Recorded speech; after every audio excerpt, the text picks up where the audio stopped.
solo 47 años, dirigió las guerras independentistas de Venezuela, Colombia, Perú, Ecuador y creó a Bolivia. Mundialmente se le valora como uno de los militares más brillantes de todos los tiempos.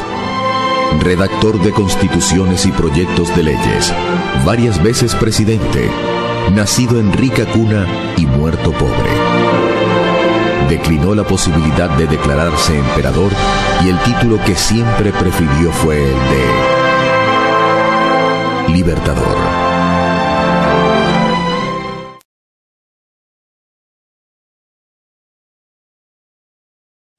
Bolívar y su Segunda República van ahora de derrota en derrota. El estadista colombiano Camilo Torres reconoce y enaltece su paradoja. Sois un militar en desgracia, pero también un gran hombre. Para entonces, Bolívar actuaba institucionalmente como mandatario de la Confederación de Nueva Granada, que lo asciende a general de división y le encarga la campaña para someter a la rebelde provincia de Cundinamarca. En septiembre le nombrarán mariscal de campo, pero él siempre preferirá el título de Libertador, con el cual le han aclamado oficialmente en su natal Caracas. El año de 1814 escenifica grandes victorias y terribles derrotas para la causa de Bolívar. El 12 de febrero de 1814, José Félix Rivas, tío político del Libertador, se cubre de gloria al armar un ejército apuntalado por jóvenes estudiantes.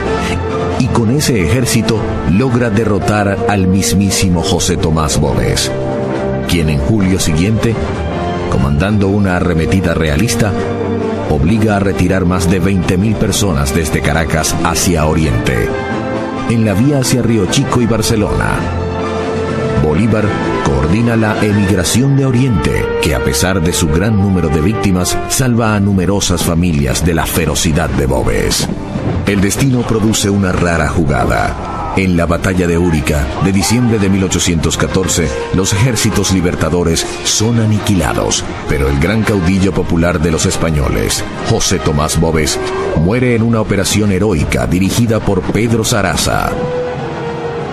Con los ejércitos patriotas devastados, se pierde la Segunda República, pero se crean las condiciones para que en el futuro cercano los patriotas pasen a liderizar afectivamente el alma nacional venezolana. Los reveses militares lo arrojan nuevamente al exilio. De Carúpano va a Cartagena, de allí a Pamplona, luego a Tunja. Explica al Congreso de Colombia los pormenores de la guerra. De allí a Honda y Ocaña. En Colombia tiene aliados y detractores. Finalmente, en mayo de 1815, llega a Jamaica, y allí tiene la oportunidad de analizar por escrito, con brillantez notable, las causas del fracaso y los retos para el futuro. Es la célebre Carta de Jamaica, donde aboga por la unidad para lograr la libertad. La América está encontrada entre sí, porque se halla abandonada de todas las naciones, aislada en medio del universo, sin relaciones diplomáticas ni auxilios militares, y combatida por la España, que posee más elementos para la guerra que cuantos nosotros furtivamente podemos adquirir. Personaje versátil, tiene el raro don de asumir visceralmente cada faceta de su actuación. En el campo de batalla, planifica meticulosamente, y cuando decae la moral de sus tropas, se mete personalmente en la pelea, dando muestras de arrojo suicida. Es un orador conmovedor, capaz de improvisar y de leer impecablemente. También escribe con sentido analítico, y sus ensayos incluyen sociología, historia, derecho y ciencia política. Cerrando el año de 1815, llega a Haití, donde recibe extraordinario apoyo de parte del presidente Luis Petion. Allí asume el compromiso de liberar a los esclavos negros una vez llegue al poder en Venezuela. Ningún revés lo detiene. Cada uno de los generales patriotas se cree con derecho a ser el libertador. José Félix Rivas, su pariente y rival militar, perece a manos de los españoles. Carlos Manuel Piar y Santiago Mariño le disputan el liderazgo supremo del Ejército Libertador. Entre 1814 y 1819, se destaca como el hombre de las dificultades. Por diferencia de criterios, se separa del mando colombiano y del ejército neogranadino. En las playas del oriente venezolano, con todas las posibilidades en contra, recibe el mando supremo de la nueva campaña militar. En el camino, decreta la liberación de los esclavos y autoriza la repartición de bienes incautados a los enemigos. Con un ejército casi ilógico de la persistencia, sigue batallando. Embarca y desembarca, va y viene. Compensa debilidades con fortalezas. Sorprende a los enemigos. Sobrevive a atentados. Se salva de emboscadas. España envía cuantiosos recursos, multitudinarios ejércitos y sus mejores generales para doblegar la rebelión emancipadora. Bolívar muestra otra faceta más impresionante aún. Tiene una fe destinista y fatal, ciega e inconmovible, y logra contagiarla a las tropas. Es un magnetismo personal que a los desventurados soldados les permite olvidar el hambre, el frío, las penurias de andar a caballo, la superioridad numérica del enemigo y las enormes distancias de cada campaña. Napoleón Bonaparte, ya derrotado y errante, había manifestado su intención de refugiarse en Latinoamérica. Y Bolívar le había escrito al antiguo emperador francés: usted y yo no cabemos en el mismo continente. Así se va imponiendo como el jefe supremo, natural e insustituible, único e imprescindible de la causa independentista. José Antonio Páez, un caporal llanero que ha heredado el ascendiente sobre las tropas mestizas, especie de Bobes bueno, se le une y lo sigue. En los 6 primeros meses de 1816, dirige la campaña de Oriente, desde Margarita y la isla de los Frailes hasta Carúpano, y de allí, en julio del mismo año, desembarca en Ocumare de la Costa. Accidentalmente va a Bonaire y las costas de Puerto Rico, pero inmediatamente regresa hacia Guiria, al otro extremo de Cumaná. En agosto enfrenta un motín de sus propios generales del Ejército Libertador y tras una breve travesía marítima llega a Guayana. A esas alturas combatía simultáneamente contra la oposición interna de los generales libertadores y contra las tropas españolas. La campaña en Guayana también está plagada de contratiempos, pero él sigue irreductible en su propósito y en sus ideales. Para 1817 había un clima de anarquía en el ejército independentista que solo amainará cuando la justicia militar someta al general Carlos Manuel Piar a un consejo de guerra. Bolívar permite su ejecución para imponer el principio de obediencia y la línea de mando, indispensable para el avance de su causa. Ni la oposición de los otros generales patriotas, ni las derrotas a manos de los españoles, ni la escasez de recursos, ni los problemas logísticos y de coordinación entre los varios ejércitos. Nada medra su ánimo. De la Guayana sigue al llano, y de nuevo hacia Guayana, y San Fernando de Apure. Ya en los difíciles años de su campaña oriental y llanera, manifestaba su idealismo por la unidad latinoamericana. En julio de 1818 le había escrito a la comandancia del Río de la Plata, Argentina, diciéndole que cuando lograra el triunfo, Venezuela los convertiría en una sola sociedad, para que la unidad sea la divisa en la América Meridional. Para principios de 1819, el milagro se está logrando. Ha consolidado la independencia en la inmensa extensión territorial de Guayana, Oriente y el llano de Venezuela. Y el 29 de enero convoca el Congreso de Angostura, desde el cual ya no solo reta a España, sino que advierte a Europa entera sobre la imposibilidad de restaurar la dominación borbónica sobre los pueblos americanos.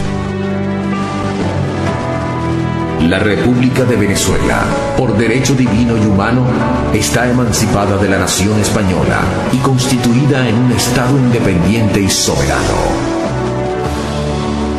De ese Congreso de Angostura nace el proyecto de República de la Gran Colombia, que comprenderá a Venezuela, Colombia y Ecuador.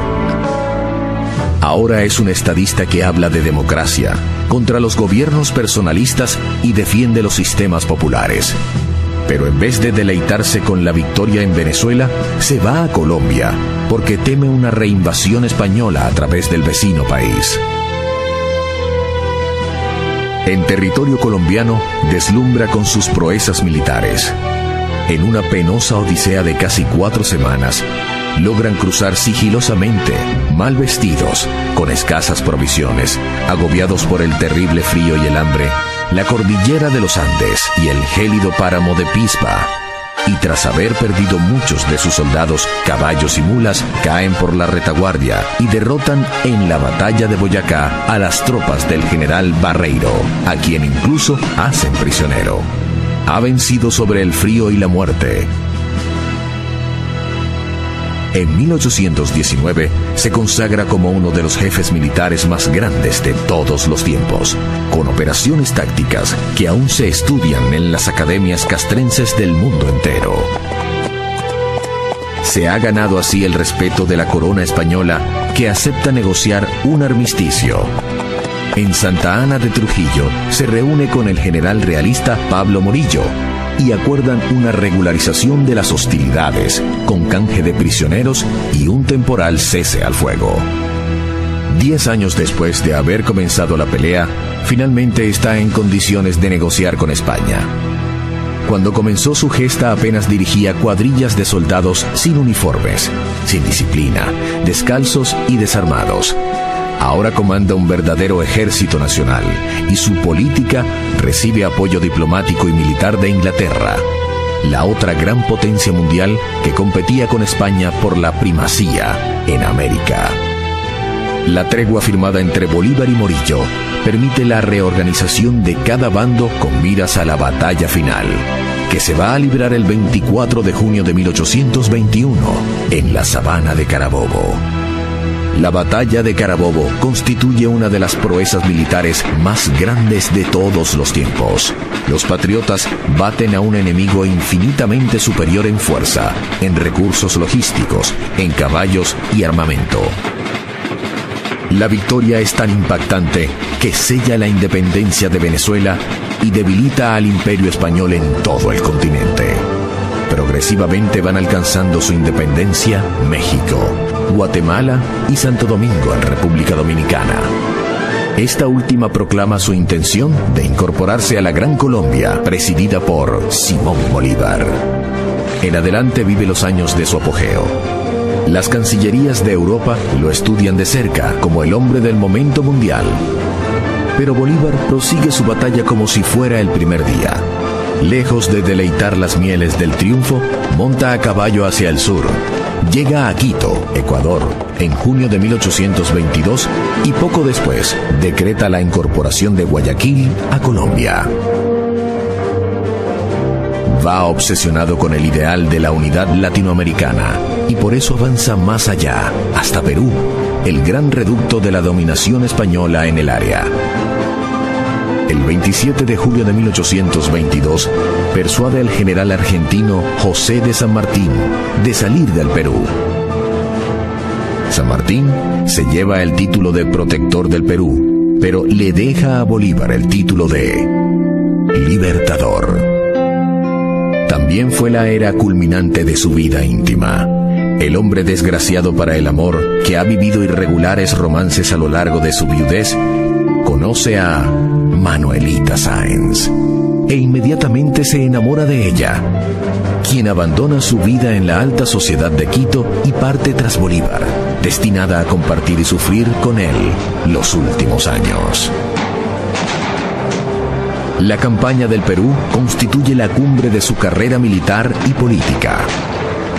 bajo su mando directo en la batalla de Junín de 1824 y bajo el mando de Sucre en Ayacucho del mismo año, el ejército español queda definitivamente derrotado en toda Sudamérica. Se ha cumplido una de las proezas militares más grandes de todos los tiempos. Un ejército guerrillero, sin disciplina ni recursos, un ejército formado sobre la marcha, ha logrado derrotar a la primera potencia colonial de la época, la Gran España Imperial. Uno de cuyos soberanos, Carlos V, decía que en su reino nunca se ponía el sol. 1825 va a ser en perspectiva el punto de quiebre. Alcanza el mayor poder porque incorpora Perú a la Gran Colombia. Crea a Bolivia como nueva república a partir de la secesión del Alto Perú, e Inglaterra reconoce la independencia de estos pueblos. A Bolívar lo aclaman multitudes enfervorizadas por donde quiera que pasa. Voluntariamente renuncia al título de dictador que le había conferido el Congreso peruano para lograr la independencia. Simbólicamente le restituye el poder al Congreso peruano en enero de 1825. Yo no puedo, señores, admitir un poder que repugna a mi conciencia. Tampoco los legisladores pueden conceder una autoridad que el pueblo les ha confiado solo para representar su soberanía. También rechaza la recompensa de 1 millón de pesos que el Congreso de Perú acordó entregarle. En su lugar, esta recompensa se va a destinar para la educación en Caracas y otras ciudades de la Gran Colombia. Y es que en la cumbre de su poder, Bolívar siguió aferrado a los ideales de independencia, cambio institucional y justicia social que motivaron sus luchas del comienzo. Por su conciencia social, había decretado la abolición de la esclavitud y ahora impuso que los bienes incautados a los enemigos se repartiesen entre la pobre soldadesca. También manda la repartición de tierras entre los indígenas, la abolición de los abusos de los caciques y, fiel a su ideal abolicionista, libera a los indios de la condición de servidumbre. Ratificando su conciencia civilista y su acatamiento del Estado de Derecho, ordena la devolución de los bienes confiscados a los realistas. Atrás ha quedado la etapa bárbara de la guerra y las medidas excepcionales, y el gran estadista que es Bolívar se reconcilia con su propia noción del derecho y la justicia. Pero siguen las dificultades. Al año siguiente, abril de 1826, su natal Venezuela se insubordina contra la Gran Colombia y contra el gobierno de Bolívar, a través del movimiento secesionista de José Antonio Páez, llamado La Cociata. El libertador tendría que volver en diciembre de ese mismo año a Venezuela para ejercer su natural autoridad y abortar la conspiración separatista. En mayo de 1826, Bolívar había convocado al Congreso Anfictiónico de Panamá, el cual esperaba se convirtiera en el punto de partida para un proyecto de unificación continental. Aunque contó con representantes de México, Centroamérica, Colombia, Perú, observadores ingleses, estadounidenses y de otras potencias, no logró cristalizar en grandes acuerdos. En parte por las presiones diplomáticas del gobierno norteamericano, presidido por John Quincy Adams, y en la Secretaría de Estado Henry Clay. Ya para entonces, Bolívar pensaba nombrar sendas comisiones que actuaran en Cuba y Puerto Rico. Para Cuba pensaba enviar a Páez y a Puerto Rico Antonio José de Sucre. Los Estados Unidos de Norteamérica parecieran destinados por la providencia para plagar de hambre y miseria a la América Latina en nombre de la libertad. Más allá de sus méritos militares y políticos, en Bolívar sobresale la visión futurista que apostaba por la unidad regional y continental, para crear en Latinoamérica un polo de desarrollo integral. Presentía con notable agudeza que nuestros pueblos quedarían en desventaja frente al potencial militar, tecnológico y comercial de Estados Unidos. La suya fue una propuesta para equilibrar la balanza de poder en el continente. Creía en Latinoamérica fuerte, unida, autónoma y autosuficiente. con capacidad de mejorar el nivel de vida de sus habitantes e influir protagónicamente en el destino mundial. Pero la dimensión de su sueño conspiraba contra la posibilidad misma de materializarlo. En la época de las precarias comunicaciones, de las inmensas distancias en carruaje y a caballo, sin telégrafo ni ferrocarril, la enorme extensión de la Gran Colombia apuntaba contra su gobernabilidad. Era inevitable que Caracas recelara del asentamiento capital en Bogotá, que Lima aspirase a mantener la jerarquía de virreinato que había tenido en la colonia. Las rivalidades locales no se habían atenuado. En Ecuador, Guayaquil seguía recelando de Quito. En Perú, las élites tradicionales que no aceptaban la independencia de Bolivia. En Venezuela, José Antonio Páez. En Ecuador, Juan José Flores. Y en Colombia, Francisco de Paula Santander. Bolívar ha proseguido la forja de su proyecto. Él sigue soñando en grande, a pesar de que ya tiene muy avanzada su enfermedad, que su cuerpo está notablemente minado. Mantiene un ritmo agotador de trabajo. Dicta correspondencias, discursos, proyectos de leyes y providencias administrativas. Para seguirlo, se alternan varias amanuenses a la vez. Su horario es de 15 y 18 horas de despacho. También se desplaza personalmente y en extenuantes jornadas a caballo va de Lima a Bogotá, de allí a Maracaibo y Puerto Cabello, hasta Caracas, luego a Cartagena y cerrando el año 1827 está de nuevo en la capital de la Federación. En Bogotá, capital de la entidad que comprendía todavía a Bolivia, Perú, Ecuador, Venezuela y por supuesto Colombia, se desempeña como un magistrado civil, acatando respetuoso la autoridad del Congreso, incluso cuando ese Congreso toma decisiones contrarias a sus proposiciones. Bolívar legisla, organiza, planifica, administra y decide, pero los más importantes personajes de la Gran Colombia apuestan a dividirla en varios pedazos para repartirse a cada cual un coto de influencia. Las diferencias con Santander, el vicepresidente colombiano, provocan la ruptura. Con la salud minada, pues ya sufría frecuentes ataques de fiebre y delirio propios de su mortal enfermedad, Bolívar se mostraba dispuesto a dejar el poder, ofrecía su renuncia, pero el Congreso Gran Colombiano, por las mismas rencillas entre los jefes locales, la rechazaba. El eje de la discordia era la animadversión entre Páez, el dirigente de Venezuela, y Santander, el dirigente de Colombia. Las rencillas han abortado el Congreso de Ocaña y ya se perfila la próxima división de la Gran Colombia. Bolívar ahora se ve obligado, el 20 de septiembre de 1828, a asumir poderes dictatoriales en Bogotá. Desesperadamente buscaba a toda costa salvar la gobernabilidad de la gigantesca federación que constituía su mayor sueño. Entonces, la reacción antibolivariana estalla. Las apetencias personales y las diferencias políticas logran desdibujar la buena imagen del hombre que ha sacrificado todo por el ideal de la América libre y unida. En Colombia, la oposición en su contra es tan exaltada que intentan asesinarlo el 25 de septiembre de 1828. Esa noche, la valentía de su compañera, Manuelita Sáenz, le salva la vida milagrosamente. Lo hace saltar por un balcón mientras ella sale a encarar a los asesinos. La mujer que ha dejado todo por el amor será conocida en adelante como la libertadora del libertador. La investigación sobre el frustrado magnicidio pone en evidencia las profundas divisiones de la sociedad grancolombina. Varios de los responsables son condenados a muerte. Todo esto agudiza la tensión y le da argumentos a los opositores. Perú es el primer país en separarse formalmente de la Gran Colombia, pero en Venezuela resurge con más fuerza el movimiento autonomista, nuevamente centrado en José Antonio Páez.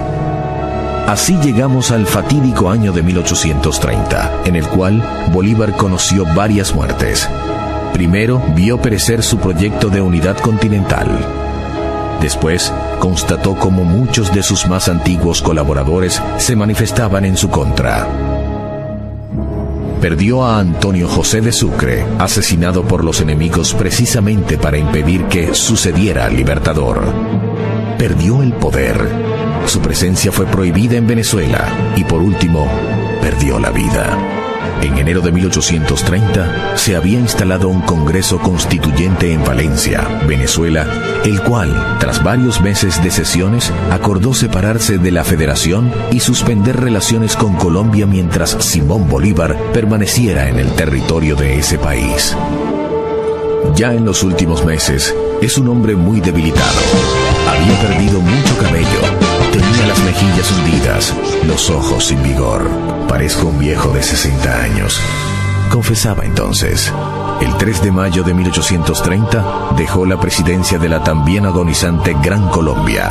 Se despide de Manuelita Sáenz con una ferviente carta. 5 días después, inició viaje por el río Magdalena y en Cartagena, para mayor aflicción, se enteró de la muerte de Sucre. Su último viaje fue también el más triste. Buscaba salir de Colombia para embarcarse hacia Europa y morir en el exilio. Pero la gravedad no le dio tiempo. Estaba profundamente deprimido. Se comparaba con Cristo y el Quijote, concibiéndolos como otros soñadores de imposibles. He arado en el viento, he sembrado en el mar, he sido víctima de mis perseguidores, que me han conducido a las puertas del sepulcro. Yo los perdono. El 6 de diciembre hace una parada forzosa en Santa Marta y se aloja en la propiedad de don Joaquín de Mier. Lo recibe en silla de brazos su amigo, el médico Próspero Reverén. Venía pasando una temporada de angustia, agotamiento y espanto. Atribuía a la bilis el tormento de su gastada humanidad. Padecía gastroenteritis, cólicos, dolores de cabeza y trastornos digestivos. También desgastó a Bolívar la magnitud de las distancias. Pero sobre todo le afectó la magnitud del reto. El proyecto de unidad continental, que hoy ensalzamos como visionario, fue simplemente una utopía para la época. Está profundamente débil. No puede sostenerse por sus propios pies, pero no pierde la lucidez mental. Aconseja la paz y la concordia. Le cuesta dormir, no quiere comer, siente dolores en el pecho, llega el hipo y se agrava. Un día después de recibir la extremaunción, otorgó testamento repartiendo los pocos bienes que le quedaban y firma su última proclama, dirigida a la Gran Colombia, que seguía siendo su país, pues no concebía a Venezuela aislada, ni Ecuador, ni Bolivia, sino todos formando parte de su irrenunciable sueño. Colombianos, mis últimos votos son por la felicidad de la patria. Si mi muerte contribuye para que cesen los partidos y se consolide la unión, yo bajaré tranquilo al sepulcro. En los días siguientes, la situación se agrava y el 17 de diciembre, a la 1 de la tarde, todo había terminado. Comienza ahora su vida en la inmortalidad.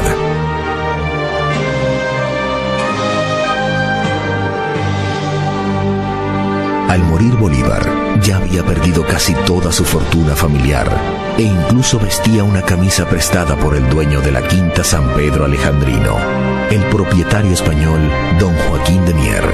Por casualidad, el peor adversario de la Corona de Madrid murió acogido en la caridad de un ciudadano español.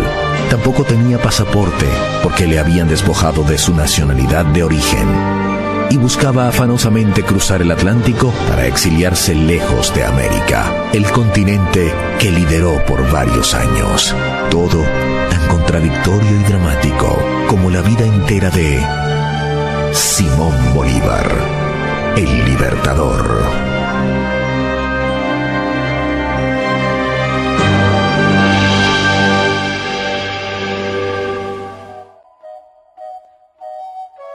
El año 1814 fue desastroso para el movimiento emancipador venezolano. Tras la exitosa campaña admirable de 1813, el ejército patriota ve de nuevo caer la república a mano de las tropas realistas, además de las divisiones en el seno del movimiento libertario venezolano, como el caso de aquellos llaneros que enfrentaron la lucha independentista al lado de Boves, el español. Luego de este fracaso, regresa a la Nueva Granada para intentar repetir la hazaña de 1813, acción que es rechazada por sus partidarios. Todas estas causas llevan a Bolívar a pensar que la única forma de lograr el éxito de la empresa emancipadora era comprometiendo a los ingleses y hacerlos sus aliados. Por esta razón, y sintiéndose incomprendido en Cartagena de Indias, decide tomar el 9 de mayo de 1815 el camino del destierro hacia Jamaica, donde se dedica a pensar y a reflexionar sobre la situación del continente americano. En este periodo de 7 meses en la isla, entra en contacto con personajes políticos y comerciantes, conociendo a Henry Cullen, rico mercader inglés, con quien establece una relación de intercambio de ideas políticas y sueños sobre el futuro de la América libre. A este personaje, Bolívar le envía una larga correspondencia, donde le expone las más importantes ideas que sobre el futuro del movimiento emancipador tenía el propio Libertador, correspondencia que ha pasado a la historia como la Carta de Jamaica. Muy señor mío, me apresuro a contestar la carta que el 29 del mes pasado usted hizo el honor de dirigirme, y yo recibí con la mayor satisfacción. Siempre las almas generosas se interesan en la suerte de un pueblo, que se esmera por recobrar los derechos que el Creador y la naturaleza le han dotado. Y es necesario estar bien fascinados por el error o por las pasiones para no abrigar esta noble sensación. Usted ha pensado en mi país y se interesa por él. Este acto de benevolencia me inspira el más vivo reconocimiento. Por la serie de conceptos emitidos por Bolívar y sus profundos análisis en materia política, económica y cultural, la Carta de Jamaica puede catalogarse como el gran proyecto de liberación hispanoamericana. Yo deseo más que otro alguno ver formar en América la más grande nación del mundo, menos por su extensión y riquezas que por su libertad y gloria. Aunque aspiro que sea por el momento regido por una gran república. Como es imposible, no me atrevo a desearlo. Y menos deseo una monarquía universal de América, porque este proyecto, sin ser útil, es también imposible. El camino que veía Bolívar era el de la generosidad.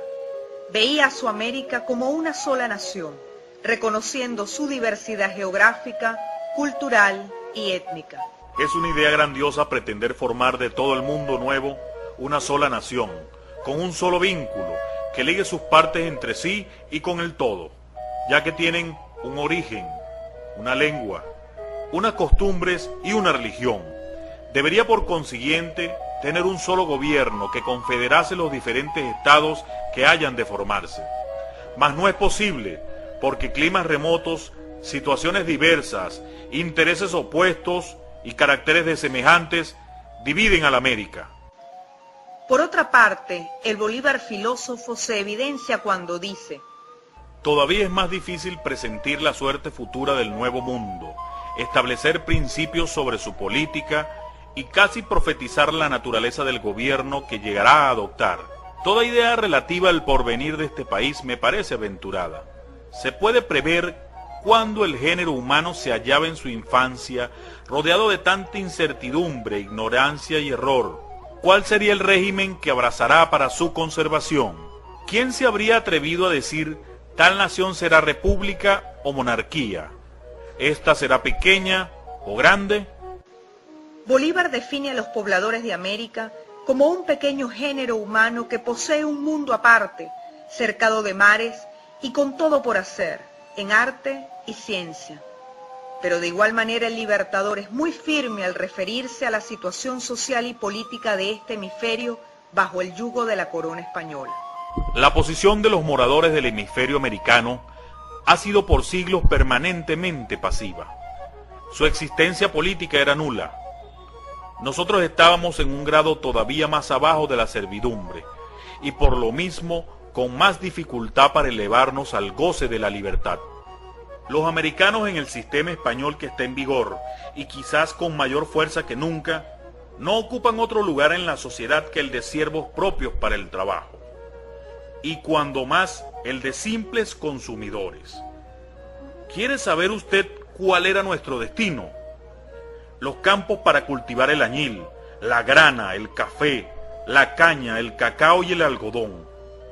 Las llanuras solitarias para criar ganados, los desiertos para cazar las bestias feroces, las entrañas de tierra para excavar el oro que no puede saciar esa nación avarienta. Bolívar reflexiona acerca de las fallas que el movimiento independentista americano ha tenido para lograr su consolidación absoluta, y una de las causas fundamentales es la falta de unión, producto de las divisiones provocadas por los partidos, conservadores y reformadores.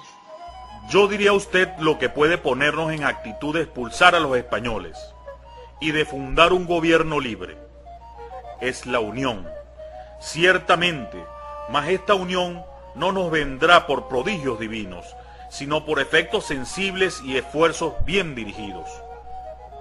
América está encontrada entre sí, porque se halla abandonada de todas las naciones, aislada en medio del universo, sin relaciones diplomáticas ni auxilios militares, y combatida por España, que posee más elementos para la guerra que cuantos furtivamente podemos adquirir.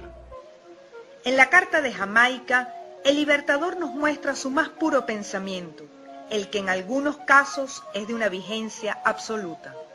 Tales son, señor, las observaciones y pensamientos que tengo el honor de someter a usted para que los ratifique o deseche según su mérito, suplicándole se persuada que me he atrevido a exponerlos más por no ser descortés que porque me crea capaz de ilustrar a usted en la materia. Soy de usted, Kingston, 6 de septiembre de 1815. Con este documento magistral logramos ver al Simón Bolívar estadista, reflexivo, analista político, crítico, cuyo objetivo fundamental era el de llamar la atención del país más poderoso del siglo XIX, Inglaterra, y lograr que se sumara al movimiento libertario americano. En estos tiempos de revolución y revalorización del ideario bolivariano, acerquémonos a los documentos escritos por nuestro libertador. Ellos nos llenarán de sabiduría y en algunos casos nos ayudarán a entender nuestra historia reciente.